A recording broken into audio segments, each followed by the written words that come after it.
Solo travelling এর চ্যাপ্টারে একটা নতুন যাত্রা শুরু করলাম 2026-এ।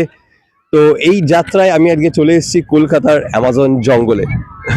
অ্যাকচুয়ালি অ্যামাজন জঙ্গল নয়, এটা হচ্ছে আপনার হাওড়া শিবপুরে রয়েছে আমাদের বোটানিক্যাল গার্ডেন, যেখানে পুরো গার্ডেনে ভর্তি এবং অসংখ্য অসংখ্য বড় বড় গাছ দিয়ে ভর্তি চারিদিকে, দেখতেই পাচ্ছেন। আর এই মুহূর্তে ঠিক আমার পেছনে রয়েছে হচ্ছে সেই বিখ্যাত বটগাছ, এখানকার দি বিগ ব্যানিয়ান ট্রি। এটা হচ্ছে আপনার 270 বছরের পুরনো, 5 একর্স জায়গা নিয়ে এটা রয়েছে এবং 2000-এরও বেশি এর শিকড় রয়েছে মাটির নিচ থেকে। তো একটা ব্রিলিয়ান্ট একটা বিগ ট্রি, নাকি 2020 সালে যেই আমফান হয়েছিল সেই আমফানকেও ভালো মতো সহ্য করে এই অসাধারণ ক্ষমতা দিয়ে এই গাছটা এখানে দাঁড়িয়ে আছে। তো বিশাল বড় একটা গাছ, চলুন আপনাদেরকে ঘুরিয়ে দেখাই এর ভেতরটা কত সুন্দর।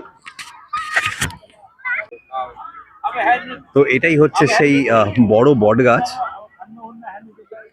এইখানে হচ্ছে গেটটা, এর অ্যাকচুয়ালি দুটো গেট আছে, একটা এই পাশে আর একটা হচ্ছে ওই পাশে। তো এই গেটটাকে বন্ধ করে রাখা রয়েছে যাতে মানুষজন ঢুকে গেলে তাহলে এই গাছটার তো একবারে তছনছ হয়ে যাবে। তো সেই জন্য এই গেটটাকে বন্ধ করে রেখেছে। আর এইখানে গাছের ব্যাপারে পুরো ডিটেলস দেওয়া রয়েছে। আর দেখুন একবার গাছটা, মানে এত ব্রাঞ্চেস, মানে আপনি ভাববেন হয়তো হঠাৎ করে দেখলে যে এটা অনেকগুলো গাছ একসাথে, কিন্তু আলটিমেটলি একটাই গাছ।